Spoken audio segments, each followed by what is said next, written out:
Okay, so welcome to The first. What Be the only. Yeah, possibly only. I think we're going with we did a poll. You did a poll. Yeah, we did a poll. And I think we're going with... I think we're going with the Autism Dadcast.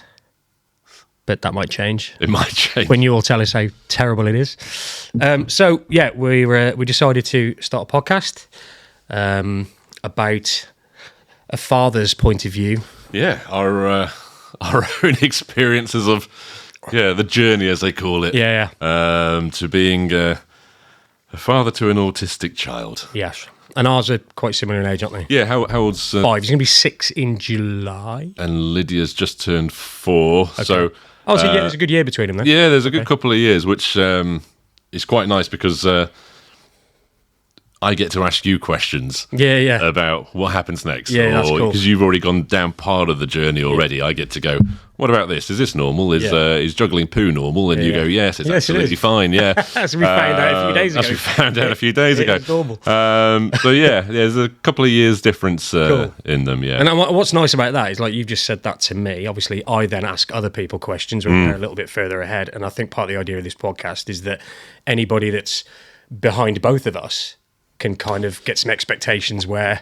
Yeah, because we've discussed this before, that there's no guide, is there? No. You go through this process of, okay, my kid isn't meeting milestones. We'll probably touch upon that a little bit later on, but you go through that and your kind of gut feeling comes in and you start going, something's different. But there's no guide out there. No one goes, right, here you are.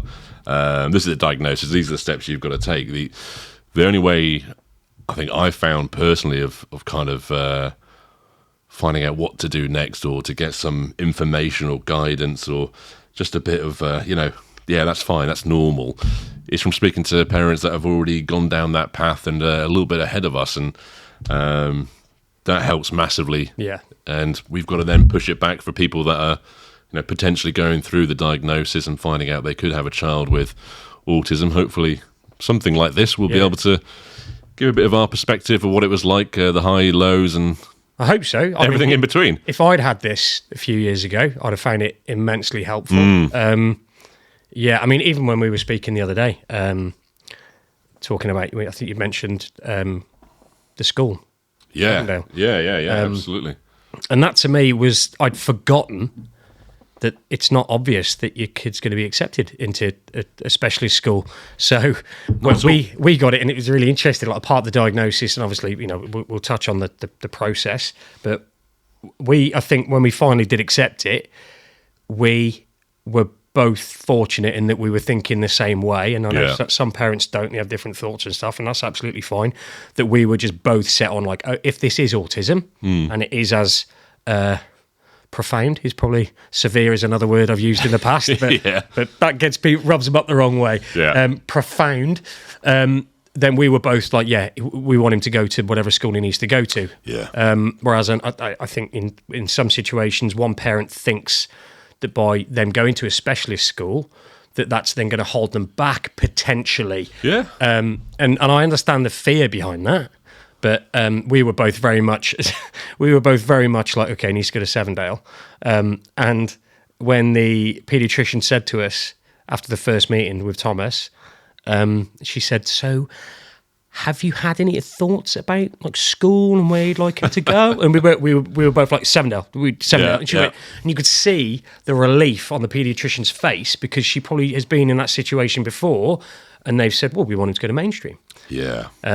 So when you'd said that, and you were like really buzzing that she'd been accepted, like I was like, yeah, because there is something about, it's not only accepted, but you guys both wanted that. Yeah, absolutely. It's a relief. I mean, the whole journey in itself. I mean, luckily, my partner Selena and I were on the same page, but you get to the same page at different stages. Yeah. Like one of us would be like, no, we need to be pushing for a specialist school. The other one's kind of, can we get away with mainstream? Is there? There's a specialist hub there, and we did all the going through the HCP, which is a fun process in itself, and kind of having to review it and just kind of go through all the information in there. We went around kind of mainstream schools. We were told to go out there and have open days and explore it. So we're going around kind of mainstream schools, and you're getting so much different advice. And I kind of said to you, we went around one school, and they were saying, we take children on with additional needs that are kind of neurodiverse. That's great. And then the conversation was like, it's best for them to be around neurotypical children because as they get older, they'll start to pick up the habits of neurotypical children. And if they go to a specialist school, they'll pick up bad habits. Like if someone's violent or, likes to express themselves through kind of physical activity, shall we say, your daughter will pick up that. And you're just getting fed so much information. Yeah. And I think we just got to the stage where we looked around a couple of specialist schools in Shropshire, and we were kind of, this is going to be the only environment that gets her and understands her and is able to kind of hopefully allow her to flourish. What was the pediatrician's word? Or sentence. It always stuck with me from the first time we met them, and that was like, fulfill her potential. Yeah. Whatever that is. Yeah. I remember the first time I kind of met our pediatrician, that's the phrase he came out with. Perfect. It's perfect because that is essentially what it's all about, and Yeah. and it's very easy, and you kind of. I mean, I've been quite accepting from the start of this is what it is, this is what we've got to do, but you can very easily slip into like that's perfect. Their potential, not what you thought their potential was going to be. They're very different. Huge, very different. Massively different. I mean, it's this, and again, this is something that cropped up with Thomas very early on, is his life not meeting expectation is almost 100% of the time why he has a meltdown. So he thinks something is happening and it doesn't happen. Now, that might be, very early on, this was him, if we took a left turn when he thought we were going to take a right at a roundabout. Yeah. So we get in a car, and he's like, cool, we're going to Sainsbury's. I like Sainsbury's. And I'm like, nobody told you you're going to Sainsbury's. He makes this assumption. We turn left, meltdown. Yeah. It's almost as if we promised him we were going somewhere, and then we lied because we went a different way. And that's kind of the same with us. And a lot of parents, it's trying to let go of the expectation of what you think it is going to be. Yeah. Because that hurts. If you have an expectation of marriage, relationships, grandchildren, and the rest of it that comes with a typical human being on this.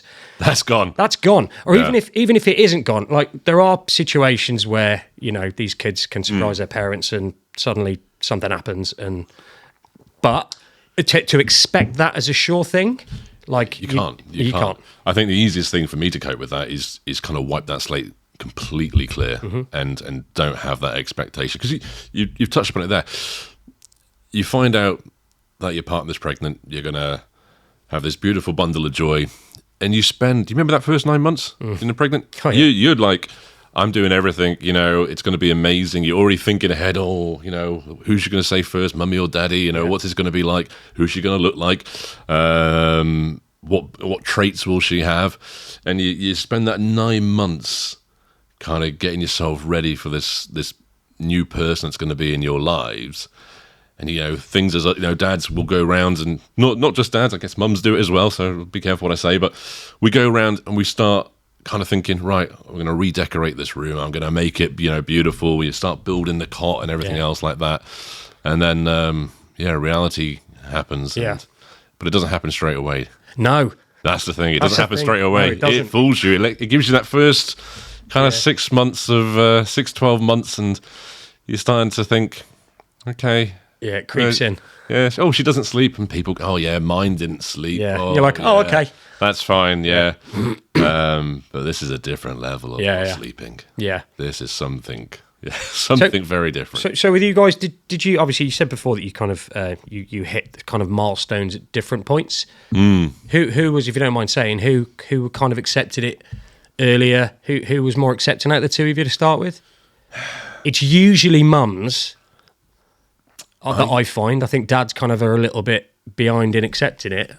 I think it was me. You accepted it first?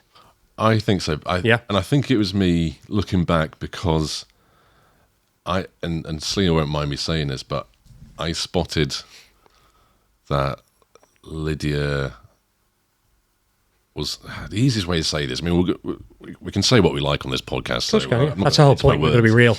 Is she was different? Yeah, she was different than what I would expect. Yeah, a child of her age to be doing, and it was things like she wouldn't make eye contact. Yeah, so that kind of complete avoidance of any kind of eye contact, and then just not mimicking you. And remember, there's questions on those forms that we had to go, is your child meeting these milestones? And we talked about it.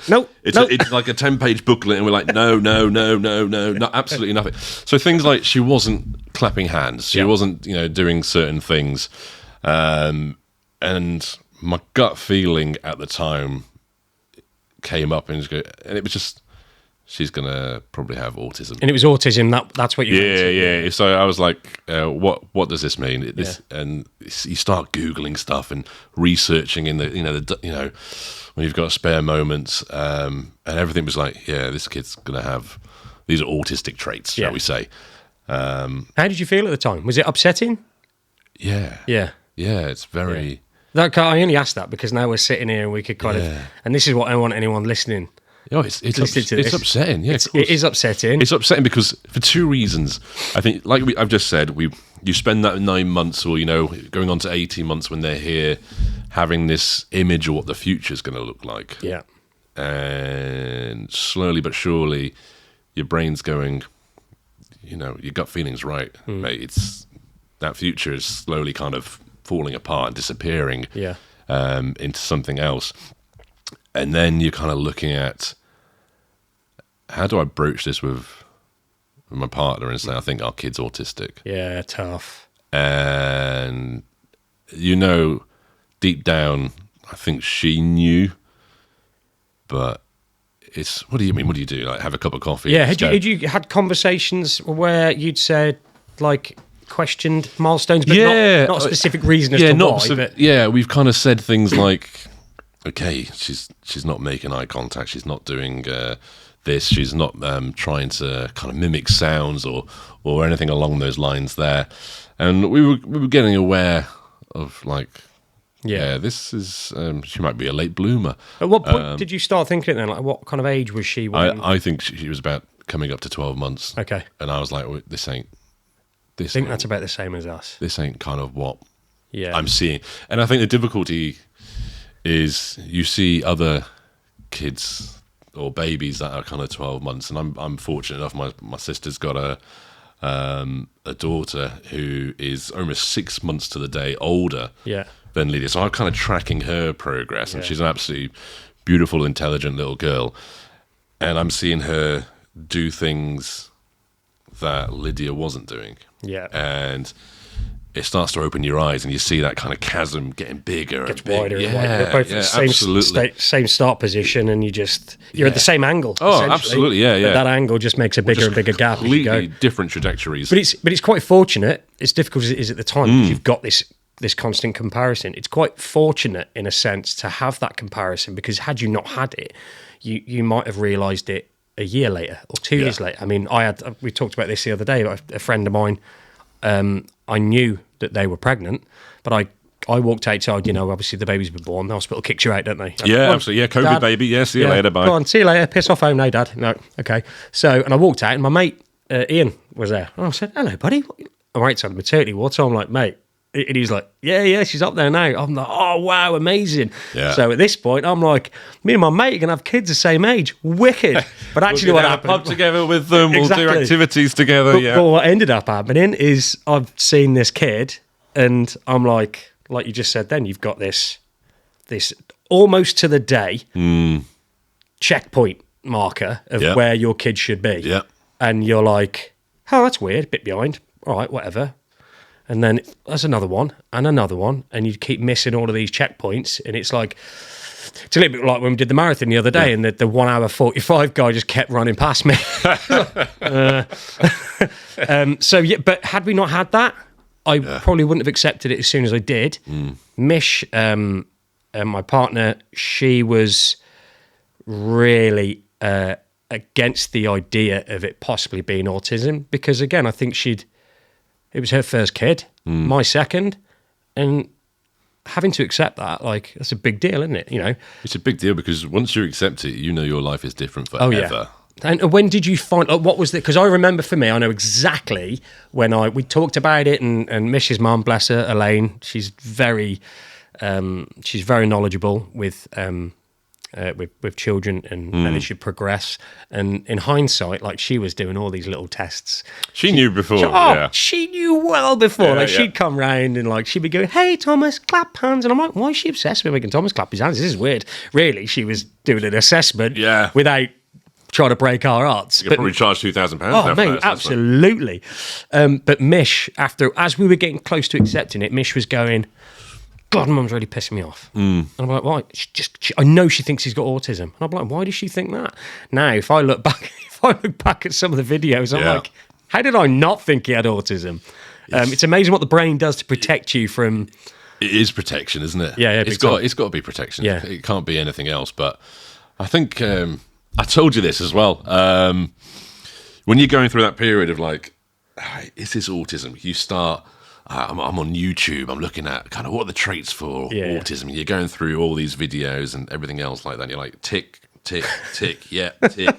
Oh, she's got everything. Amazing. Oh, she's non-verbal as well. Super tick. So we're kind of going through that. And then I had a moment like, wait a minute. I can't remember I must have seen something where your kid might not be autistic. They might just be deaf. Yeah, but you held on to that. So I'm like, oh. Yes!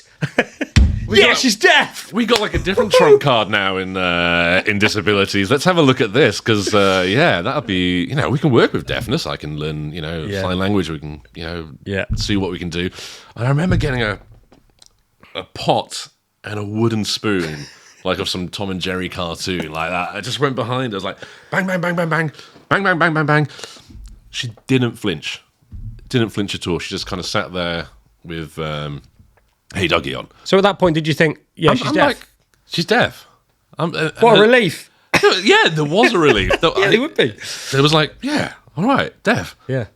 Said to my partner, let's get her in. Let's get those ears tested. Absolutely. Yeah. And then we'd got the appointment sorted. And I just remember her Lydia being in a different room, and I just rustled a packet of crisps. And she heard it from about 8 meters away and came running in. I'm like, she's not deaf. Yeah.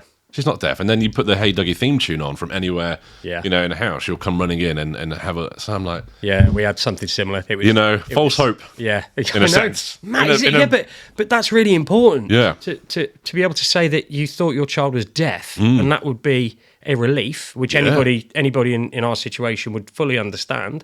I would. Yeah. I mean, now I adore his, and this is something else that I want parents that are, if they're seeing this, to be like, why are they laughing? Why are they joking?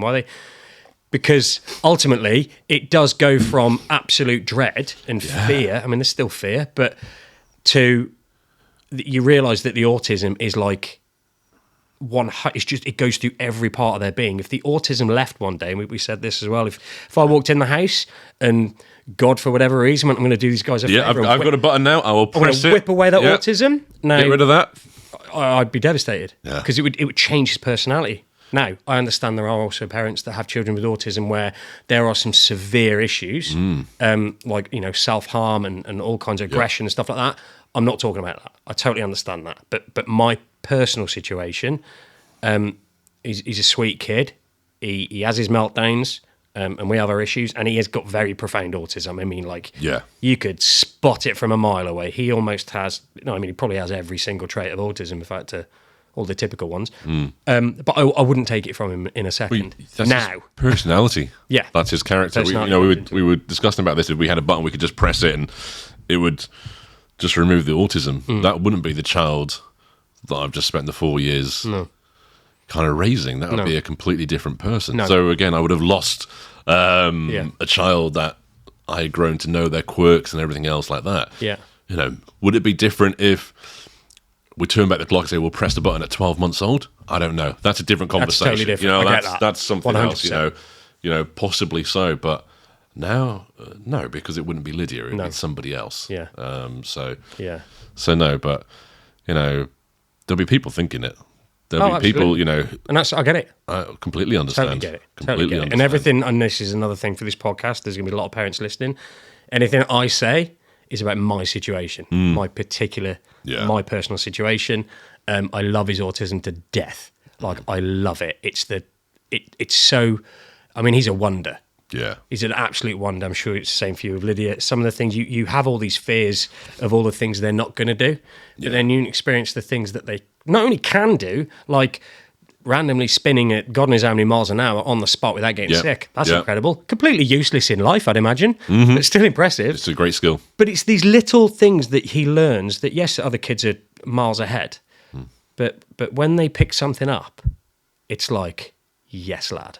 Like, amazing. It's as good to me as if when he was 16 and he was typical and he'd come home with straight A's. Yeah. I'm like, yes, get in. And it's so rewarding as a parent. You just like your expectations change. Yeah, you know, you think you're going on one journey and then whoop, we're going to send you down here. It's just a different journey, but you have to get your head round that it's different. And you go, for me, and I guess you would have done something similar. When you start accepting it and realizing this is going to happen, you go through so many, what was it, like 7 stages of grief or whatever it is. You're kind of grieving for the life that you thought you were going to have. And personally, I'll be quite upfront honest, there's getting massively pissed off in there. There's a bit of selfishness. Why me? Why have you picked me for this? And there's probably a bit of resentment in there towards other people in the early stages. You know, you're looking around. We've touched upon this. You know, the first couple of times you go out with a little one, and you know that they are autistic and they are different to the vast majority of children. And you go places like soft play and everything else like that, and you just see everyone else's kids kind of playing typically, or as we would have expected our child to have done so before the diagnosis and finding out they were autistic. And you get a bit of like, this is just it hits you again, doesn't it? It's like a reminder that this is going to be different. I think what's and this is again something where Mish was a bit slower to come to this. She won't mind me saying that, but when a lot of the disappointments that you have and resentments and stuff that you hold on to, a lot of the time I found it's how it affects you. So good example would be like Christmas Day. Right? Christmas Day for children is like the best day ever, and it's what I enjoy about Christmas. It's making it special for kids.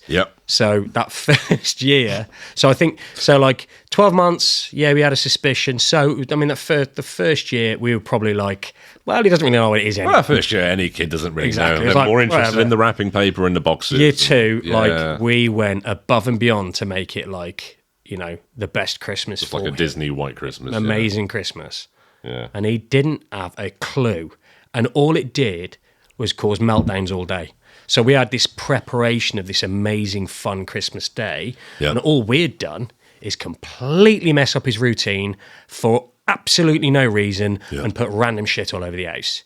Now, that I think that first Christmas, I mean, we were both in floods of tears. I was going to say, how did it make you feel? Oh, mate, floods of tears. Like, because you have this expectation. Horrendous. We're trying to live to societal norm. And that's it. And that's exactly, it's that. That's what I was going to say. It's that you set out these expectations, but the expectations are for you. Oh, massively. So, and I get it. And a lot of parents are going to be doing this right now. But the sooner you go, hang on a minute. Why am I upset that he hasn't enjoyed a Christmas day when he doesn't care about Christmas Day, know what it is, have any understanding of Santa? Why am I getting upset? What you need to do is go, is he upset if we didn't celebrate Christmas? No. So I'm making this about me. And then it's going into every situation like that. Why am I upset about this situation? Is it about me or is it about him? Oh, I've made it about me. And it like, repeatedly, we kept finding things that we were making about us and our expectations of what we wanted, not what he wanted. He would happily not have a Christmas Day. Just be any other day. And be any other day. Any other day. That he's not at school. and I think, unfortunately, we did exactly the same. We did exactly the same. And it's not now till, I think, last Christmas was the Christmas where we finally said, we are not doing everyone expects us to do. And I think one of the, you have that build up to Christmas. Every advert is almost like a happy family. Yeah. Our kids are well excited about opening the Starts present. in September. Oh, yeah, starts in September. It's just the whole, you got to put a mince pie out for Santa and some carrots out for the reindeers and half a bottle of whiskey for Santa to drink before he leaves any presents. It's all that expectation, but it's just pressure. And I think everybody going through this journey will probably have to, unfortunately, experience that. Yeah. And until they get to maybe kind of year 3, 4, 5, and then go, why are we putting ourselves through this? Yeah. And I think you need to go through it. Yeah, this is additional stress that we don't need. Yeah. And ultimately, it ends with disappointment and you feel like you failed in some way. Like you've let the little one down, even though they have no comprehension. Exactly. They couldn't care less. Yeah. They couldn't care less. Here's loads of presents. It means absolutely nothing. Even opening presents, like trying to get Thomas to open a present. He's, and obviously with the autistic brain, whatever kind of level they're at, very logical thinkers, he looks at a present and he's like, what's that? Yeah. Just give me the thing. Yeah. Why have you made it harder for me to get in? I've got to open it. I suppose there's a box in there as well that I've got to open as well, isn't there? But it's, why? Because we want him to experience opening the present. Now, I'm sure he'll get there at some point, but instead of trying to force Christmas on him, we will still do Christmas, but we'll let him get, okay, all these things underneath the tree. Yeah. What are they? Oh, these are for you. Oh, are they? Now, rather than us going, I mean, he was pulling stuff off the tree. He was like, what are these things in this? Why is there a tree in our house? Why have you put this in the house now? Why is there a tree in the house? Oh, sparkly thing. Yeah. But yeah, and I think even now, with the last Christmas presents, it's just like, these are all the presents from that we've bought, family and friends and everything else like that.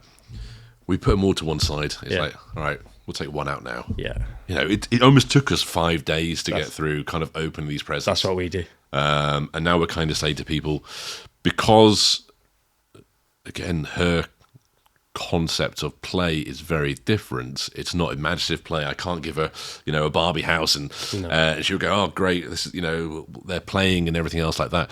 Her play is cause and effect. Yeah.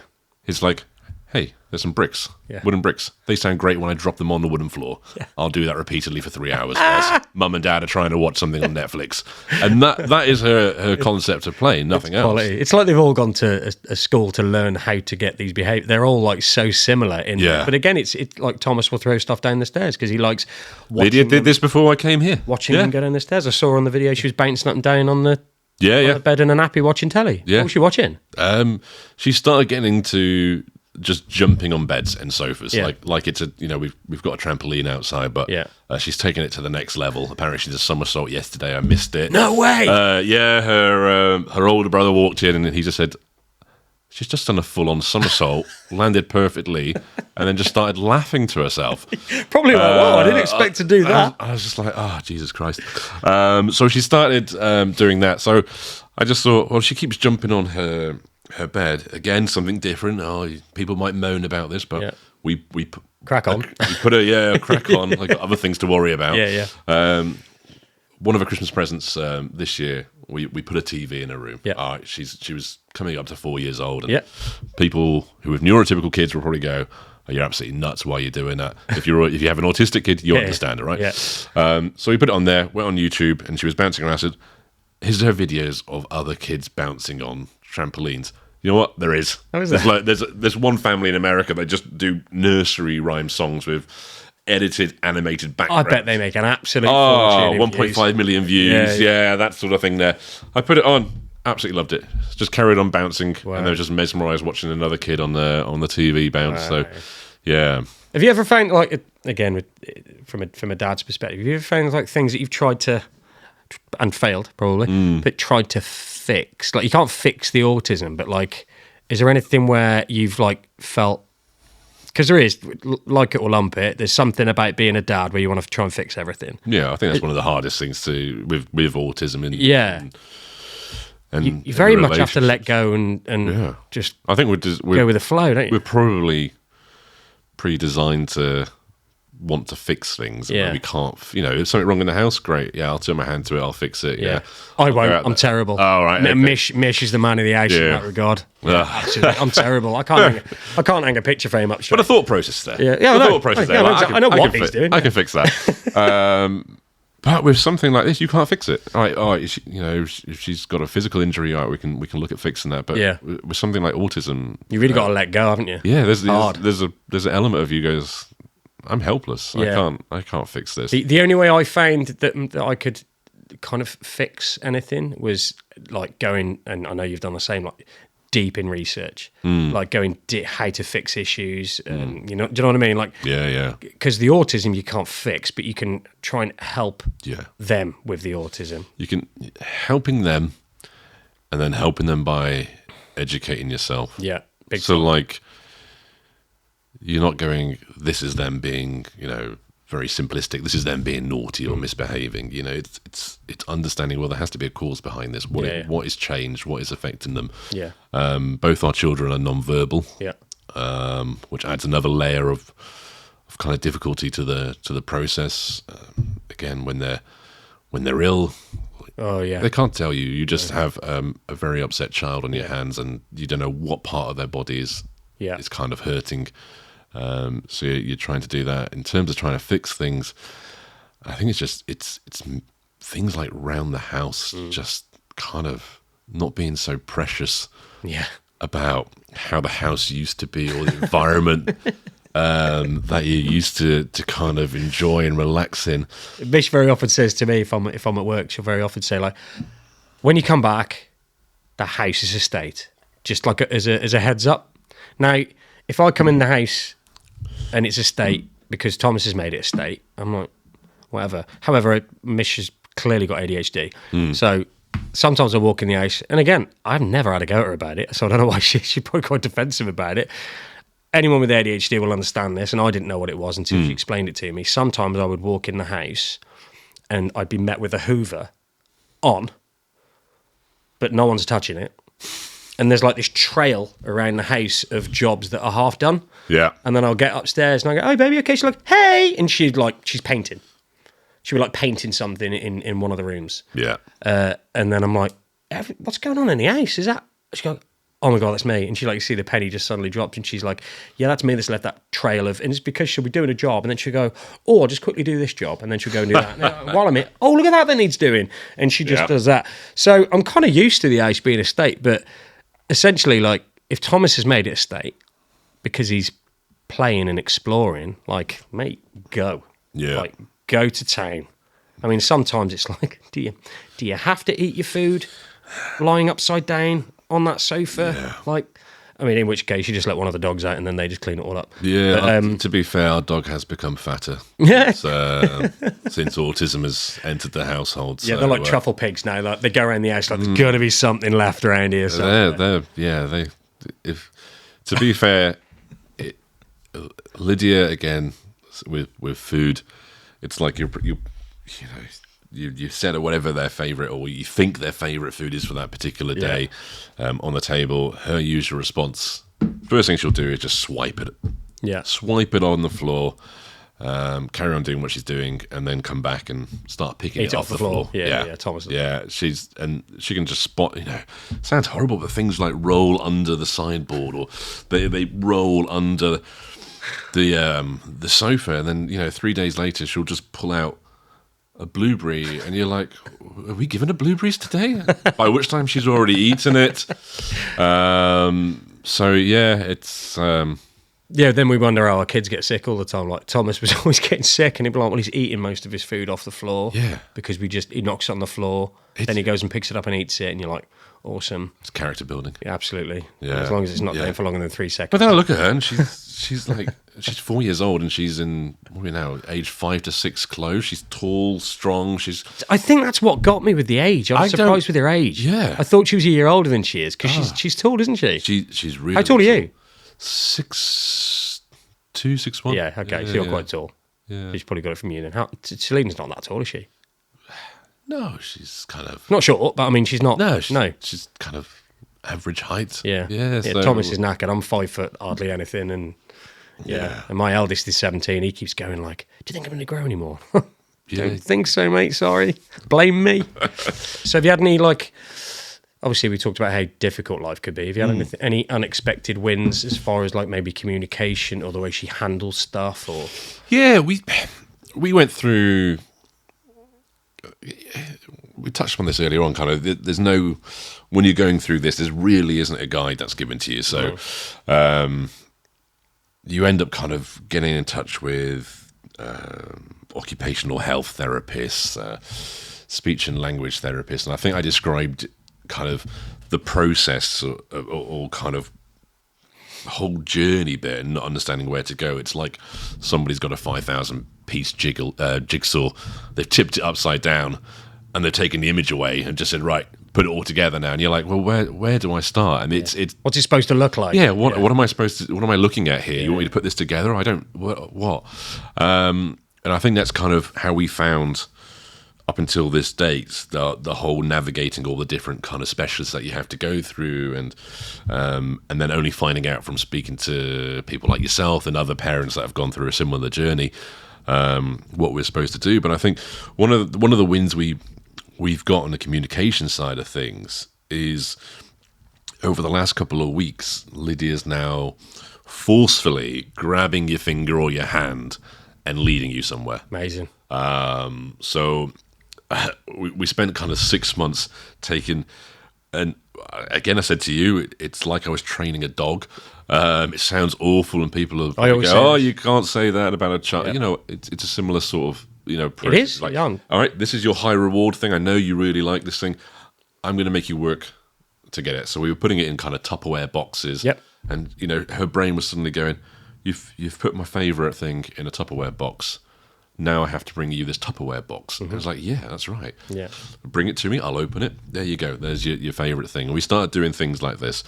And we've kind of got to the stage now where she's grabbing our hand, grabbing our finger, leading us from the living room, it through the dining room into the kitchen. Not quite saying what she wants in the kitchen, but she's taking us in the kitchen. Yeah, yeah. So now, we're kind of then at the stage, right, we know you want something from the kitchen. Yeah.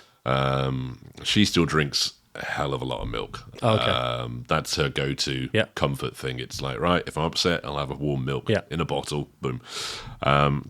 So we'll kind of, go in the kitchen, right, here's an image of a bottle of milk, and here's an image of a pair of socks. Yeah.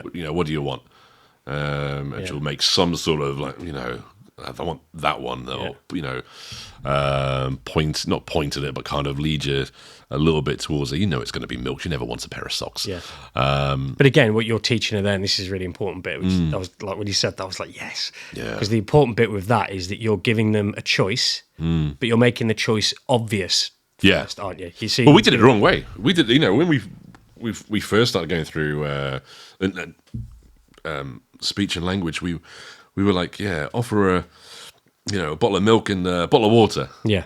And we're like, why aren't we making no progress here? Well, there's two similar things that she'd choose. So, it wasn't until kind of Selena was speaking to the Portage service in Shropshire. And they, on the phone call, she was like, don't do that.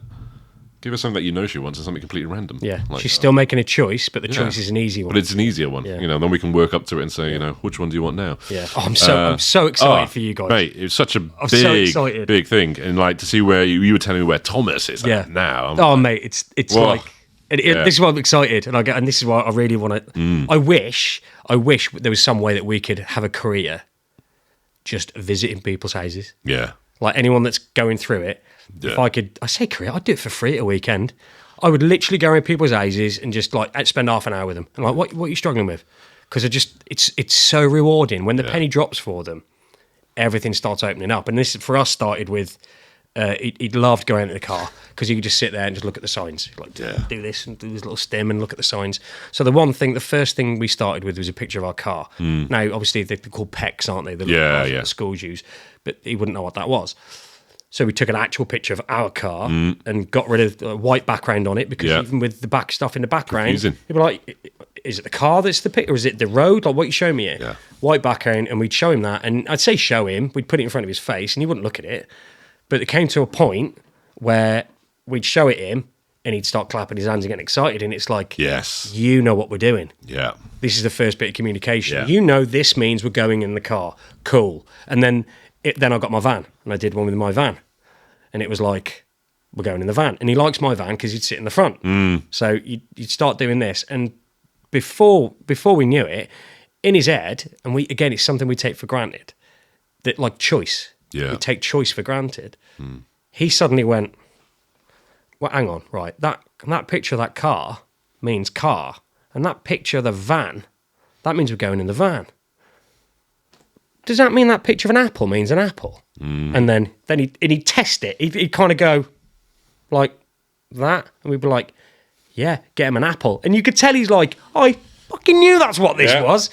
The penny's dropping. Penny's dropped. And then after that, and then he comes up and he's like, instead of bringing us the card, he'll pull us over and he'll like do this little tap on it. It's like, get me that. And did I tell you about when he took his phone? No. Mate, this is brilliant. He did this the other day. And again, it doesn't seem like a big thing, but if you're a parent with an autistic kid, you'll get it. So the picture of, so his phone was on the side, which he watches all of his programs on.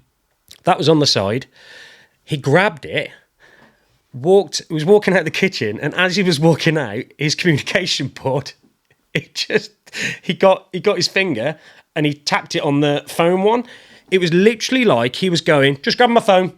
Oh. And it was, he didn't need to communicate that. He'd already got his phone. He's just letting you know. He didn't need to tell me, I want my phone. He's already got it. So that was, and he was walking out. It was like an afterthought. He was like, so this is a 5-year-old who's, I'm like, communication's going to be an issue forever. Who's just going, just grabbing my phone. Just off down the shops. I was like, that was incredible. Now that's like that's like, we're getting excited about that. Mate, it's you like, know when we said about the expectations? Yeah. Are completely different. Yeah. Like you look at, what was it?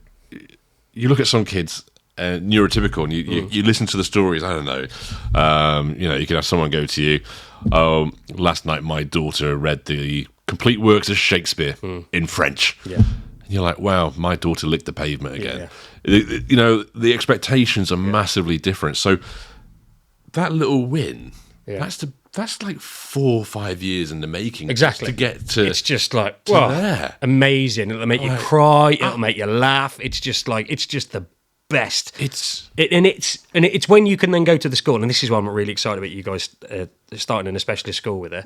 When between you and the teachers, you're like, they'll be going, he did this today, and you're reading the book at the end of the day, and you're like, oh, he's had a really good day, or maybe he's had a shit day, but if you're reading it, and you're like, oh my God, babe, or she's going, Gaz, he's done this today. Or it's the other way around. So, like, you might be putting in, because you write a note in the morning for them to read, and it might be like, hey, last night he did this, this, and this. And they're like, oh my God, it's amazing. So, it's not always that they're learning at school. Yeah. And then that's coming back to the home. Very often, there's things they're doing at home that they aren't aware of at school, and they'll start doing there. So, we've had this thing where Mish made this communication board with so many things. There's so many things on this board, but if they're not available, we try and take them off so he knows what is available and what isn't. And we're like, look, we're using this, and they were like, oh my God, that's amazing. So then what they'd been doing is like first this, and I remember being told that this is what they did at school. Right, first it's this, then this, and I was like, he's never gonna get that. Like he's never got. Like I don't care when he's 16, he's not going to understand that. Yeah. But they got him doing it, and then they've now made a communication book for us. Yeah. That goes in his school bag, and it goes both ways. So it's a two-tongue, So now we're all singing approach. the same hymn sheet. Yeah, They've got us to send in photos of people and things from home. They've included that, but then they've included the things they know he can do, like this, then this, or finish. So if there's anything like with a cross in it, it's finished, and he accepts it. So like we used to say no. And he'd be like, he'd kick off because he'd think we're saying no forever. Like that means you're never getting it ever again because they don't have the same kind of context we do. But they've kind of incorporated all these little bits. And now he's got this communication card where he just like flicks through it. And the next plan is to have him on like an iPad or something. Yeah, yeah. So yeah, but again, this all started with 2 or 3 cards. Now he's got about 100. Man. It's like 100 cards. Some of which and that's crazy because at this stage, I would be over the moon with 2 or 3 cards. Oh, mate, I know. That's why I'm excited. Never mind 100. If there was 2, 3 cards, you would go, bang, I want that. I need this. Yeah. or whatever the case may be. I'm like, this is amazing. Yeah, this is amazing. She's making choices. And the thing is, telling me, and because it works so well for them, because they're like, I don't need to get stressed out anymore. Yeah. I can just pass mummy or daddy this, and they go and get that thing for me. Yeah. Okay, this is mint. So it encourages them to do it more because but at first they're unsure, aren't they? They're like, is this what this thing means? Yeah. And you're like, yes, it is. And they're like, all right, calm down. But once they know, and this is when, again, with taking away autism, I wouldn't take it away as long as he's able to communicate effectively in whatever way he chooses to do. Yeah. Going through life without being able to communicate, like, that's horrendous. The loneliest existence ever. Yeah. So if he can communicate effectively, however that is, we're happy. We're all on board. And do you think, like, would Thomas have got this in a mainstream school? No. This level? So glad you said that. Yeah. So glad you said that. No, and this is where, like, if there's any parents that are at the beginning of this journey and one of you or both of you are like, no, he's not going to one of these specialist schools. They're just the great thing about a specialist school is if you're lucky enough to get in, and I mean lucky, if you get in and they are performing or they excel in such a way that they can then go to a mainstream, or sometimes so they'll have hubs, won't they? So they'll have, like, Sevendale, for example, has a hub at Mary Webb. Yeah. So these kids will have a specialist hub within a mainstream school, and I mean, I know a couple of kids that live nearby us that went there. If they can, they'll move to that, which is like a hop, skip, and a jump, basically, before going into the mainstream. Now, if they can go from the hub to mainstream, great. But if you put them into mainstream, and the reason you've done it, and again, I apologise for this if it gets taken the wrong way, if the reason you've done it is because of how you feel about it and not what's best for the child, then doing it in reverse... When you suddenly realise, oh, hang on, we probably should have sent them to specialist, that is going to be near impossible to do. But the other way around is way easier. Oh, it's so much easier. And I've heard people say from first-hand accounts, initially we didn't want the stigma, or we were in denial, and we just thought, they'd grow out of it. It's so much harder going the other way. Yeah. So much harder. Yeah. You just the length of time it's taken us to go through specialists, the appointments are once every 6-7 months, the diagnosis process. We got a letter saying there were so many children awaiting this that we were put back another 5 or 6 months from the date we were supposed to have it. Aye. Trying to navigate EHCPs, which probably another topic in itself. I can't imagine, having a 9-10-year-old trying to go through this process. No. I think if you've got a suspicion, you start now. Yeah, and if ignore what the feelings are like. Just start go. The process. Speak to people. We need to explore this now. And if you get offered a specialist school and you ever want to pull out, you can. Yeah. But if you're in mainstream and you suddenly decide you want to go to a specialist school, we went around the mainstream schools, and I remember going around one by myself. I think Selena was working at the time, and it was a wonderful school. If my child was neurotypical, I would have put my kid there straight away. Head teacher was wonderful, staff were beautiful, and I remember she goes, we'll show you the nursery, we'll show you kind of the class up and the class up from there. And there's all these kids on the little chairs, little tables, and they're all sitting quietly. They're all sat there listening to the teacher, or taking part in painting together. And I just looked around the classroom, and I just thought, if I send Lydia in here, she's going to be like one of those ice hockey players that just wants to rough everybody up, take the paint, throw it on the floor, eat the other child's lunch, make that child cry, and then just wander off. I was like, there's no way that this would happen. Then my thought process was, well, if there's 20 kids in here and there's Lydia, who's autistic, and she might get some sort of additional help. But as a teacher, if I was a teacher, would I be more focused on the neurotypical kids as a percentage because I know they're getting more out of it, and would I not be as focused or as concerned? And it's a horrible thing to think. It may not even be the case, but that thought went through my head. As would that be the case? And would it be fair on the neurotypical kids if any of your child's behaviour was taking the time away from them. No, absolutely not. It wouldn't be. Absolutely not. And, probably as a parent of a neurotypical kid, I would have gone, well, why is this happening? Why is my child coming home upset and, having, whatever the case may be, you're truly focused on you always want your kid to do best. Yeah, of course you may start kind of having that thought process, but then, specialist school, it's expected. Mm-hmm. They understand it. And, I remember going to them, mealtime, she does throw her food on the floor, and they're like, yeah, which kid doesn't? And I'm like, what? And they're like, yeah, all the kids throw food on the floor. It's absolutely fine. I'm laughing at that because every time we've visited Sevendale, I hope it's all right to say Sevendale, I'm sure it is. Every time I visit, it's the most fantastic school. I love it to death. I love the staff. They're brilliant. If you're walking through because they do like a parents event where you go and see your kids, in the class, which is great because there's like 5 or 6 of them and almost the same amount of teachers in there. Yeah. Which is amazing because the other thing. Get that real one-on-one kind of. We'd going through the hallway. If you don't run into one kid that's being chased by a member of staff because they've decided to bolt, there's like a little bit of chaos. Prison break. Yeah, mate, there's a little bit of chaos on the way to the classroom you're going to. Yeah. And it's seeing how they handle these kids is like on another level. Yeah. So because it's just so compassionate and understanding and patient. So like it just made me think of it because you said about throwing food on the floor. Oh. They every behaviour that you think your kid is going to maybe be a pain in the arse for them, they're like, mate, shut up. We've seen far worse. This is nothing. We experience this daily, all day. But because that's your world, isn't it? Yeah, you live in this bubble. Yeah. And the other thing you've got to be aware of is if you do have an autistic child, that kind of circle gets smaller and smaller. Yeah, it sure does. You become almost kind of at risk of becoming insular, which is why we wanted to do something like this. Yeah. I was starting to think it was just us. We were the only people going through this. Yeah. Lydia's traits were just Lydia's traits, and no other kid would do things like that. And then you start going on these open days, and you're just talking to people like, oh yeah, that's normal. Yeah, absolutely fine. I mean, we talked the other day about.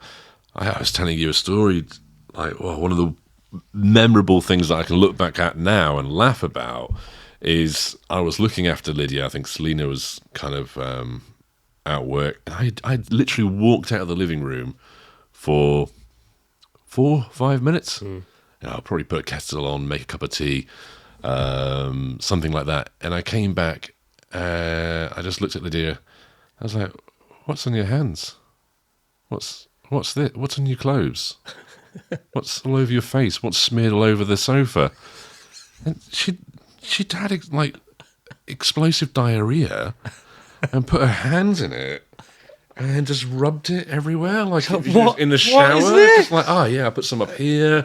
Oh, mum and dad would love a bit of this on the sofa. I just remember looking at her going, holy fucking shit.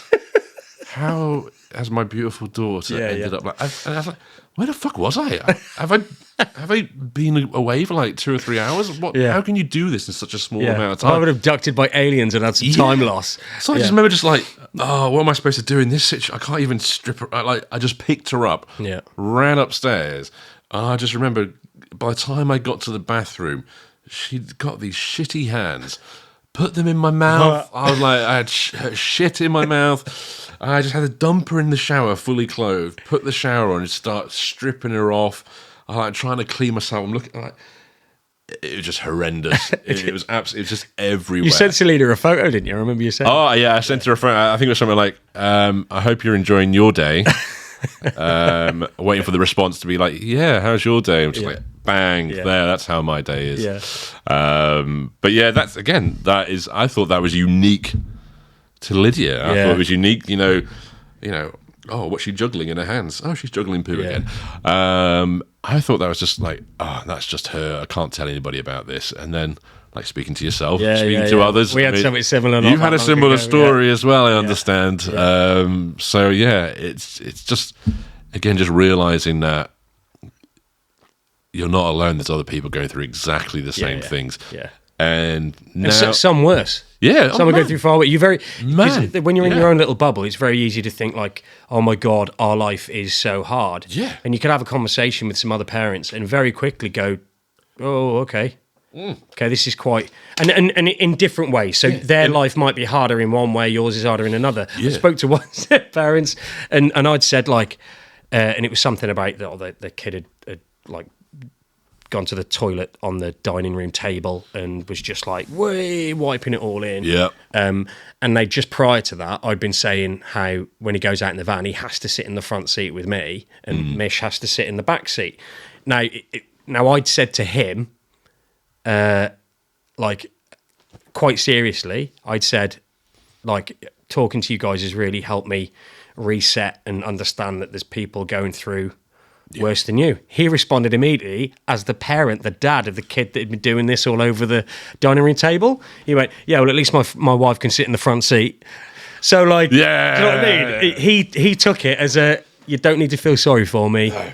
It's all relative. And it was just, I really appreciate it. It is all relative, isn't it? Like you say, like, they, there's extremes in different things that they do. Yeah. And there's certain things they won't even do. Like, I had this idea of autism of just like Rain Man. Yeah, I was just about to say that. The film Rain Man. That was my only kind of real experience of with autism. So, what am I going to do? I'm going to take it to Las Vegas and win some money? Maybe. Otherwise, it was things like, she should be lining things up. That, just like, she'll get bricks and she'll line them up and then they'll be in the exact colours. Nothing like that at all. It's completely like...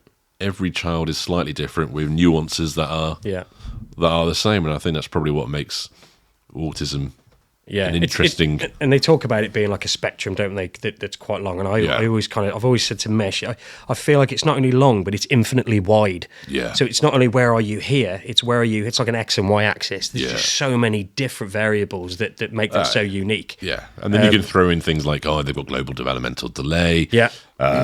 Or they've got difficulties with a relationship with food and what foods work well for them. Yeah. There's so many different. And this is the gift that keeps on giving. It's the gift that keeps on giving. The gift that keeps on giving. It was like you mentioned in the global developmental delay there. Like we were told that Thomas had profound autism and a global developmental delay, and the more I think about it, the global developmental delay is an assumption based on his progress. On that, very filled out those on that form, and they tell you like how many things he isn't doing. Yeah, which he scored very highly on, by the way. Well done, Thomas. Yep. Essentially, you've got all of this stuff that they're not doing, so they give you a diagnosis of global developmental delay.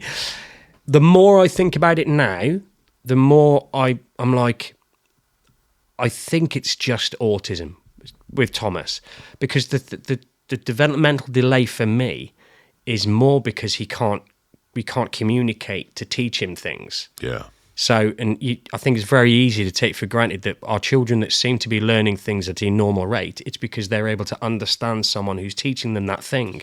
And that's absolutely for him, if he could, because he's so clever when he gets it.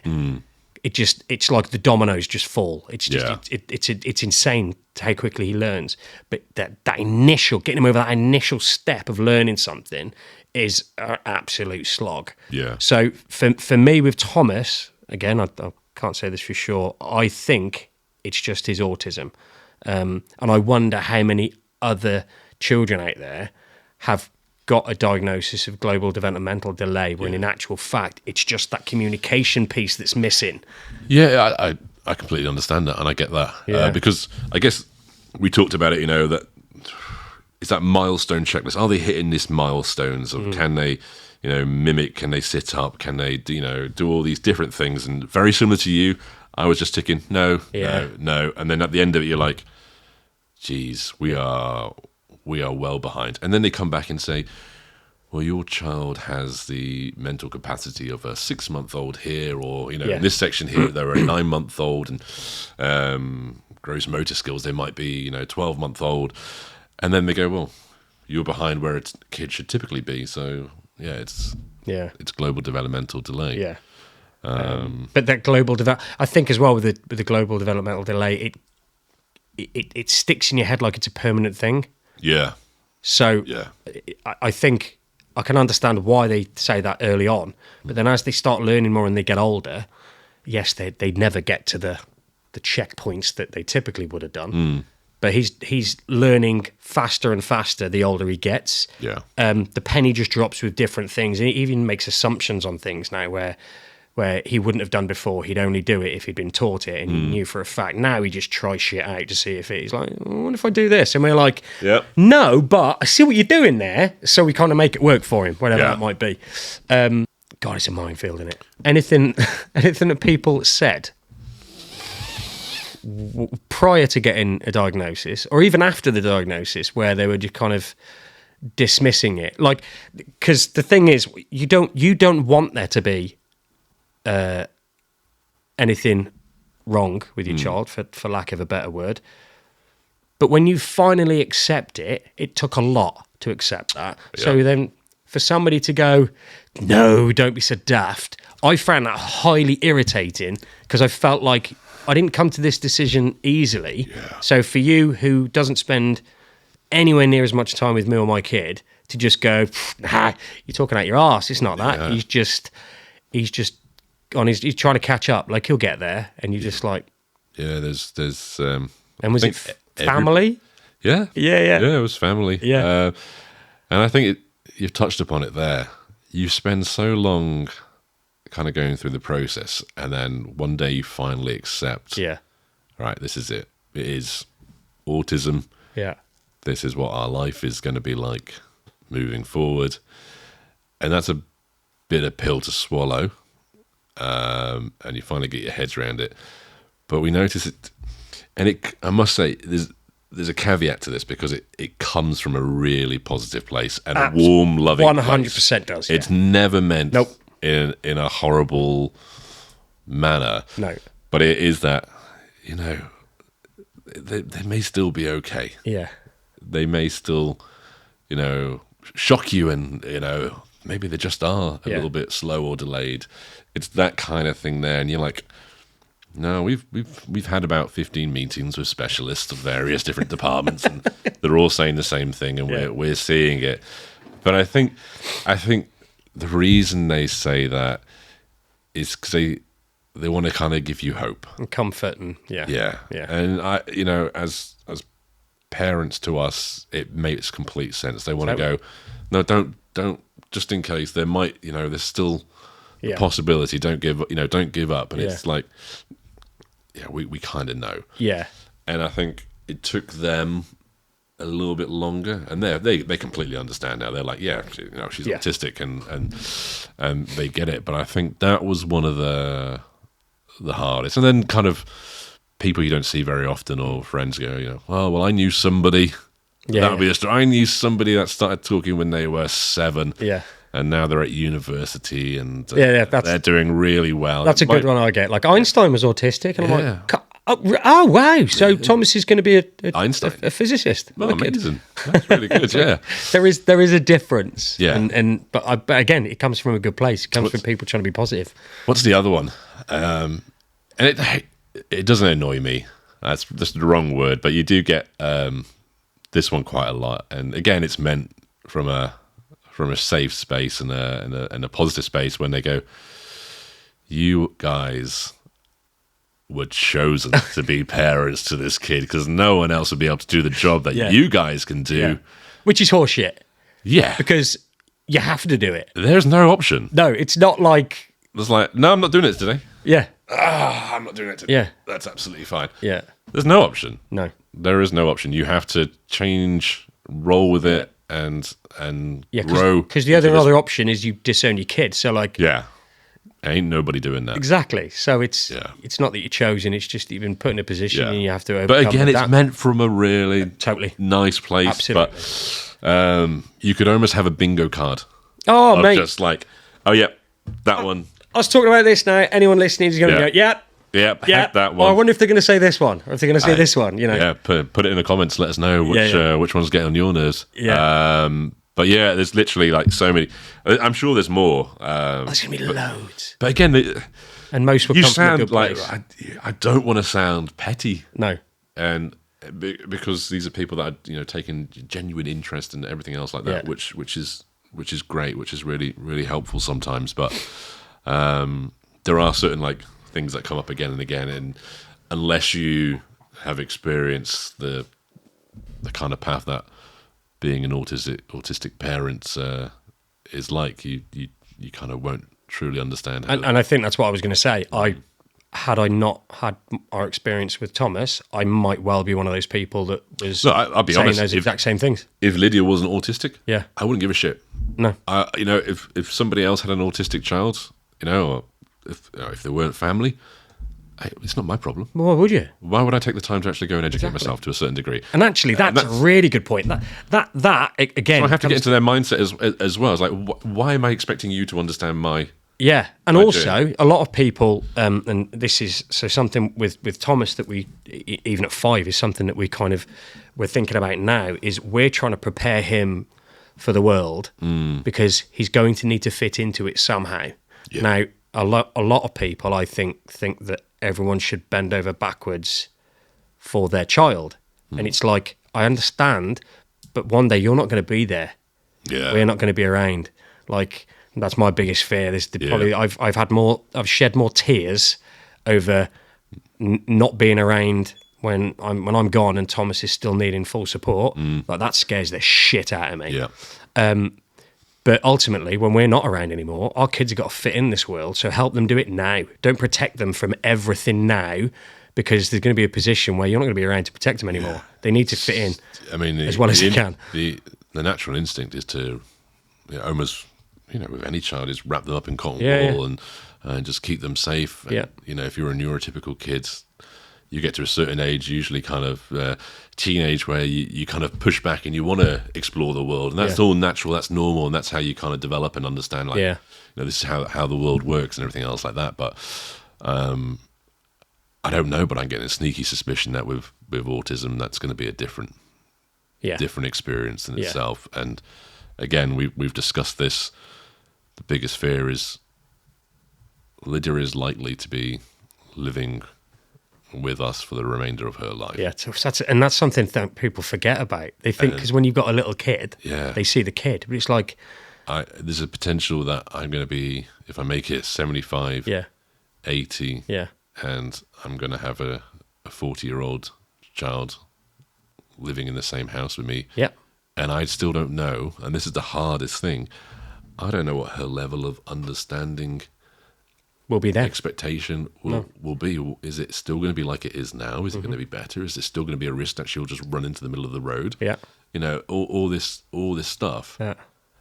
And then you think, well, what's going to happen when I'm gone? Yeah. No one's going to love and look after a child like their own parents. No. Yes, there might be services in place. And when you're gone, are they going to understand where you've gone? Understand? And what's the alternative? Yeah. That your child dies before you do, because then well, at least when I go now, I don't have to worry about, dare I say it, horrible things that that may happen to them when you're not there to protect them. Yeah.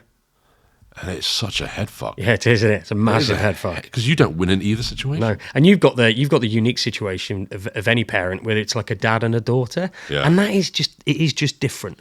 Yeah. Like, it's always something I've always wondered. What would it be like to have a little girl? Yeah, because I reckon I'd be super overprotective. Oh yeah, there'd be people buried in the woods. Yeah, exactly. Yeah. You'd be in an orange jumpsuit. Yeah, absolutely. It's but yeah, it's something that people forget about.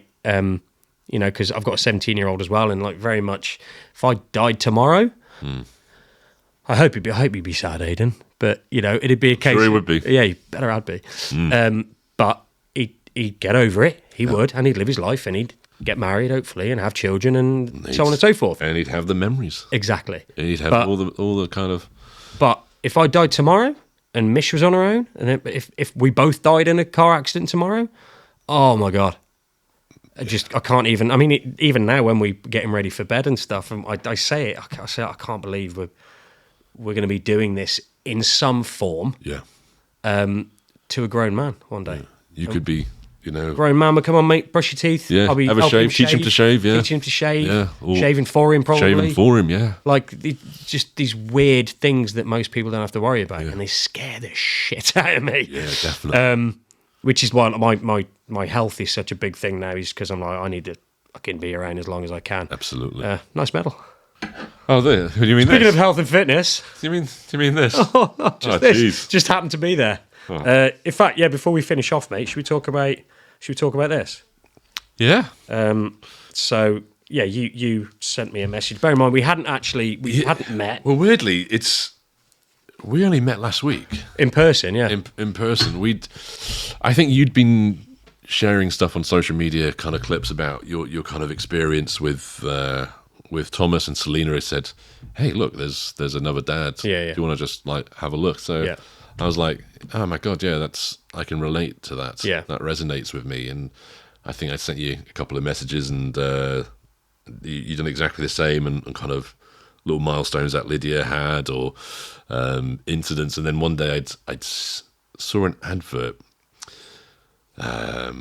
Fancy doing a half marathon in Paris for Ambitious About Autism. So a great charity. Again, do some fabulous work in putting pressure on businesses and policies about, again, the well-being of autistic children, and the well-being of how this changes when they approach working age. How can we make employers a bit more open and understanding to a more diverse workforce? So they're doing some fantastic work, which hopefully, if the situation with our children is kind of suitable, should I say, is that the work they do now might be great for the next generation of autistic adults coming through. Yeah. So great charity.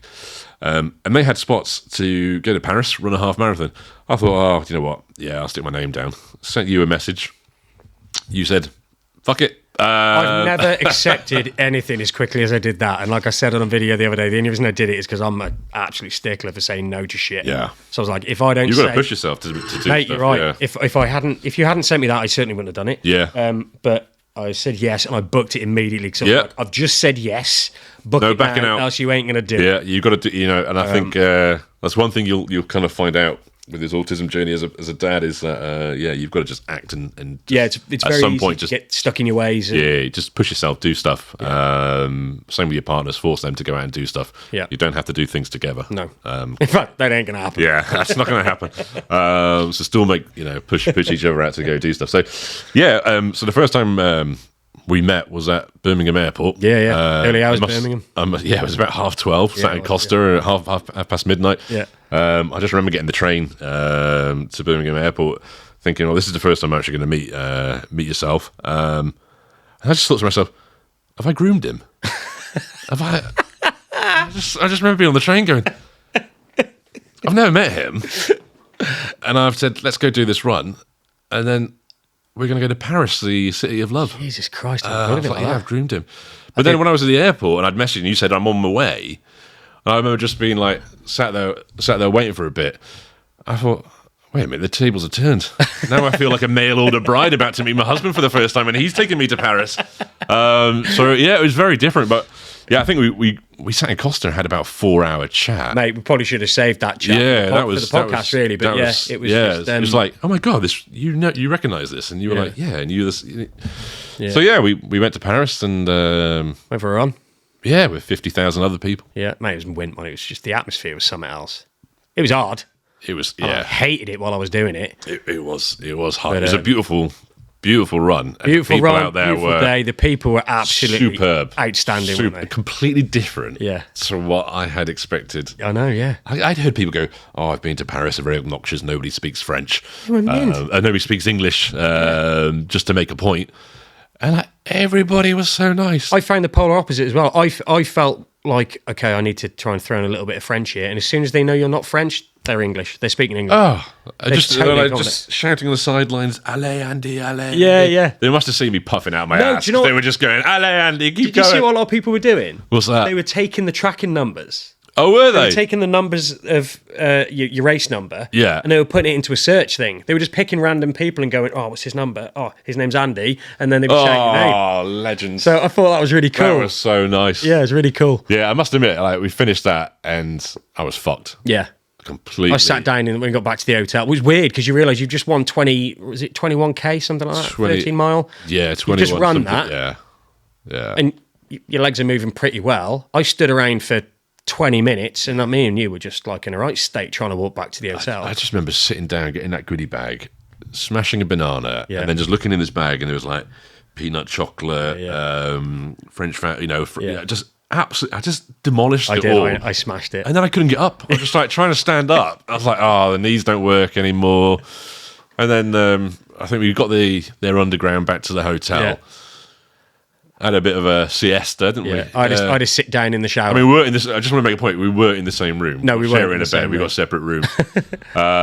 We met downstairs again. No, we found a bistro, but we must have walked another 2 or 3k probably just to get there. Nice, the guy in that place, class. He was awesome. He was good, wasn't he? He was like, I'm so sorry about my English. It's if it's not very good and you can't understand what I'm saying. But I know, yeah. It was was like, so good. what? His English was outstanding. Yeah, English is superb. My French is like où est la boulangerie. Like, to go to a country like France where you're expected them to be obnoxious because that's what you've heard. Oh, we always told that. Yeah. They're difficult people. To go there and like for that guy to be not only speaking outstanding English but apologising for his English in France because 2 dickheads hadn't bothered to learn any French. But I just thought, I've totally changed my mind about this place. Yeah, it was outstanding. I'd Loved happily go. Are we doing it next year? Should we try a different place? Yeah, where is there? I mean, there's lots of other places, obviously. Telford half marathon. Half marathon. That'd be quite cool, actually. I don't know. Maybe we just get back in touch with ambitious about autism. Yeah, and just say, like, where's your next one? Yeah, Berlin. Yeah. Whoa. That'd be quite nice. What was nice about Paris, though, it was an hour flight. Yeah, literally up. Yeah. Straight back down. They barely got down the aisle selling chocolates and stuff. Yeah, and they were like... away, and you were landing again. Yeah. It was meant. I think the taxi ride to the centre of Paris was just as long as... It was, actually. Yeah. Getting from the airport to Paris was just as long as the flight from Birmingham to Paris. Yeah, it was good. It was good. So a week ago now, we'd probably be just hanging out our asses, just absolutely knackered. Oh, wow, yeah. Yeah, it's a week ago now, isn't it? When did you recover? Like, I think... Two days ago, I was probably like my legs were finally. I think it was about Wednesday. Yeah. I just up and down stairs were painful. Yeah. Just like hanging onto the banisters, pulling myself up. I was a mess. My knees were absolutely getting screwed. off chairs, like just trying to get off the chair. Yeah, I think it was Wednesday that I started to feel human again. Yeah. Everything else was fine. It was just like just legs, just absolutely. Yeah. I mean. To be fair, we didn't even train. We didn't train. I saw you do one night time run. I just remember sitting going, that run's coming up in a few months. You think you better start training? Yeah, no problem at all. I'll be fine. And then it's like work, sleep deprivation, everything else. And then I did one training run, and then it's like, there's only a week to go till. Oh well, I'm not. It's pointless going for a run. Yeah, now. exactly. I'll probably do myself an injury if going anything. for a. I think I said in one of the videos that at the start line of the Paris half marathon, I was more unfit then than when I signed up sort of 6 months ago. I'd actually become more unfit. Brilliant. But we did it. Yeah, we raised some good money. Good. Yeah, we did. And we got a nice shiny. We did well. Got a good medal. I was quite impressed with the medal, actually. It was decent, wasn't it? It was, wasn't it? It's 21.097 kilometres. Yeah, it's good. It's good. So what are we hoping from this then? So, I mean, I think the idea of the podcast is obviously we keep sharing what we're sharing. Any stuff we go through, maybe get some people on here if they want to share their stories. Yeah, I think it's there's a lot of great stuff out there. There's a lot of great stuff, and there's a lot of mums that are very positive at sharing information out there. I mean, I didn't know about half the groups that are out there, or the social media groups, or the various charities, if it wasn't for Selena. Yeah. And she seems to be the one that finds it and says, have a look at this and do it that way. And I think in discussions with you back and forth before we met last week, we were kind of saying, where's the dads in this? Where's the dad's perspective? Because, we've got our own thoughts and processes, we're used to kind of problem solving and everything else like that, but we can't do this. Yeah. Where's the other men going through something similar? And it didn't seem to be anything out there which was honest. Like, shits, giggles, and everything. Yeah. There's a lot of kind of stay positive, everything will be fine. But you've just shared a story of how you got covered in shit and you had shit in your mouth. Yeah, absolutely. Can't get much more honest than that, mate. No, you can't get much more honest than that. But there's a lot of stuff out there which was kind of watered down and very, very useful advice. But sometimes I just wanted, and like I said to you, I just wanted someone to say, yeah, getting absolutely covered in shit is normal. Yeah, a soundboard of reality. Yeah, like that's feeling absolutely frustrated at 3:30 in the morning and slightly resentful. Yeah. You're all right to feel like that. Yeah. That's normal. You're not like gonna get exiled and punished for feeling. No. That's absolutely no. But I was not seeing anybody say, no, you're okay to feel like that. You're okay. This is fine. Yeah. You'll get through it. It gets easier. So I think we wanted to do something like this, and just have an honest approach and just say it as it is. Maybe next week we'll have a segment. This is the shittest thing that's happened this week. Yeah. And this is the most amazing thing that's happened this week, and we can share those little things there. At the same time, if there's people that have topics they want to discuss, we can discuss those. We can go through send in your stories. Send in your stories. Or read them out live. Yeah, absolutely. And we may be able to do things like, we can go through the EHCP process. We can look at how fun that DLA form is to fill out. Yeah. Because that's an experience. And there's a lot of support out there for stuff like DLA and EHCP form. DLA, there's A for You. Have you heard of them? Yep. A for You. Yep. We use them, and oh my god, they're an absolute godsend for our DLA form. And there's tricks to do with the EHCP. Yeah. There's pushbacks you can do, and we'll probably discuss those. Yeah. And the use of AI. Yeah, that was a good one. That worked massively in our favour. So good. Man, so good. Man. You told me that. We'll touch on that next week. We'll touch on that next time. Yeah. But there's so many things. I mean, if it does prove to be popular, you never know. We may get kind of people that are experts in a certain field. Oh, that'd be amazing. To come on board, and we can say, look, this person's coming on board, fire your questions to us, and we can just go bang, bang, bang. Tell us. Great. Again, it's all these things that we wish we'd had. Yeah. I mean, we're lucky that we're in a day and age where we've got the internet, and if there's something you want to, like you were just saying about like certain traits for autism, you can just search that and go, okay, this is normal. Now we're in a day and age where you've got ChatGPT, and you could say to ChatGPT, just ask AI, like, I've got this, and this. I think knowing that your child has autism is like, I think it's pretty easy to get there. Yeah. It's navigating the system. It's the hardest. Is the hardest. And am I okay to feel the way I'm feeling? Yeah. Like that. It's just getting that kind of, just getting that confirmation of, it's okay to feel this way. Yes, it's scary, but yes, it does get better. And yes, you'll end up having a, dark sense of humour and a laugh and a joke about it. You've got no choice. No, because what are you going to do? If you don't, you just go insane. Curl up in the shower and cry every night. Exactly. And it is quite funny. Yeah. I mean, the shit stories that we shared, the actual shit stories that we shared. Truly shit stories. Hilarious. At the time, I was like, what? But, looking back, it was funny. Like, there's so much stuff. I mean, we can cover. I mean, there's also, on a more serious point of view, it's the impact it can have on a relationship. That's a whole topic. Oh, it's another topic. Because you're seeing the child that we had is going to have a lifestyle, and maybe lifestyle's not the right word, but a way of life that's different to everybody else. Yeah.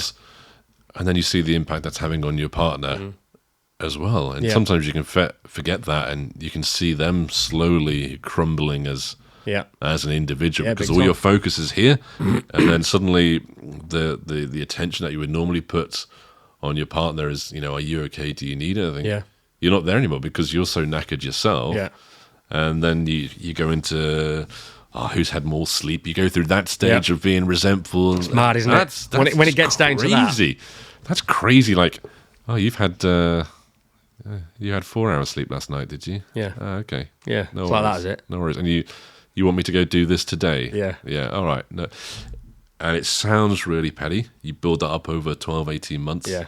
And you can understand why the statistic is like 82% crazy of parents split up. Crazy. who have an autistic child. It's and nuts. I get the impression again. I won't ramble on too much, but I get the impression that when they do separate, it's never because anyone's done anything wrong. It's never.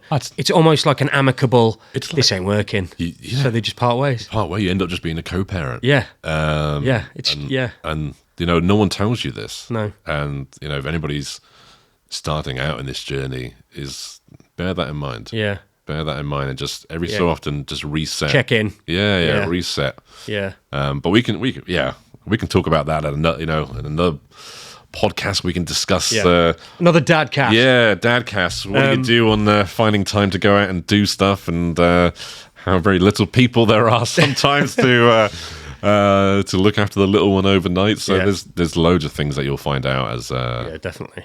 But if anyone has got anything they want us to talk about as well. Because there might be stuff that we haven't thought about, and you guys are like, well, talk about this, touch on this. Yeah. We might be like, oh my God, that's a blinding idea. Yeah, well, we've just rambled on. We have. We've just been chatting shit. There is a format to this. Whether we've actually stuck to it, I don't know. But Joe Rogan doesn't stick to a format. He pretty much gets people on and just talks. Yeah. But I just think it's, for the first one, I think it was just nice to kind of get a bit of a feel. Hit a bit of everything. Yeah. So that people can relate. And I'm sure there's other stuff we haven't talked about. But yeah, any ideas, let us know. Brilliant. But that's it. That's number 1 done. Over. See you later. Over and out. Goodbye. See you later. Bye-bye. I enjoyed that, mate. That was good, man.